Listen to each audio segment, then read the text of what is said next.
Let's move on to Raul Rosas Jr. and Ricky Turcios here. Raul Rosas Jr. 8-1, 4-1 his last five. He's coming off that KO win over Terrence Mitchell, who obviously got cut after that, so kind of served the purpose there. Ricky Turcios 12-3, 3-2 in his last five. He is coming off a split decision over Kevin Navidad, decision split. So let's go for the odds for this fight. Raul Rosas Jr. is a minus 220, open up at a minus 300. Yeah, Alice, I'm actually kind of intrigued to hear what you think of this fight. What do you think about Rosas Jr. and Ricky here? Yeah, so I mean, I'm going with Raul Rosas to get the victory here over Ricky Turcios. Yeah. Um, even even though Rosas hasn't, really fought anyone noteworthy aside from C-Rod, who Rosas lost to. I really don't. I guess I really don't like how easy it was that Ricky was getting, taken down in his last fight against Navidad. He was taken down 7 times in that matchup, and I just think that Rosas is way more relentless and sticky once he's able to get into that top position. Both guys seem to gas, pretty badly down the stretch, so I think that kind of just cancels out. But yeah, give me Rosas in this matchup. Yeah. I mean, I personally have not a love hate relationship with Rosas Jr. I mean, it started off so well, and kind of came all crashing down that C Rod fight. I remember just watching that live in the theaters. It just wasn't good fight to watch.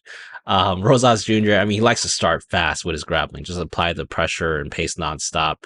Likes to come out aggressively, shoot for takedowns, high takedown volume. Really is a good chain wrestler, if you look at it. I mean, he attacks the subs as well. Transitions are pretty quick. The striking is actually okay. I think he needs some improvement there, which he has. I mean, he's coming off a KO victory, so that's good. His wrestling does open up his striking, so he's kind of well versed in mixing it up. Now, Rosas Jr. has been training Mexico at altitude levels that are applicable, so he should be okay with whatever cardio he had. Now, the cardio that he has might not be great, but he should be okay in terms of the altitude. Ricky's a decent all around fighter. I mean, he's not dangerous. He lacks the power that is needed in the UFC level. He does throw with high volume. However, this guy looks just not that great on the feet to me. I mean, to look at his I watched this fight live. I remember look at his fight against Ayman Zahabi. That was just a embarrassing performance that Ricky put out there. He was just like doing some screams and grunts, and yeah, I'm surprised that Zahabi just didn't knock this guy out during that fight. Ricky, to his credit, I actually think that he's a good grappler. He does scramble well and use sweeps to get back up. But like you mentioned, he did get taken down pretty easily by Navidad. So that's something that kind of is not a good foreshadow for this fight in particular. He does get stuck on his back, but he does stay active. I mean, good cardio in the past. He's been training Mexico City for a few weeks. Overall, I mean, I think this is going to be a stay away fight for me.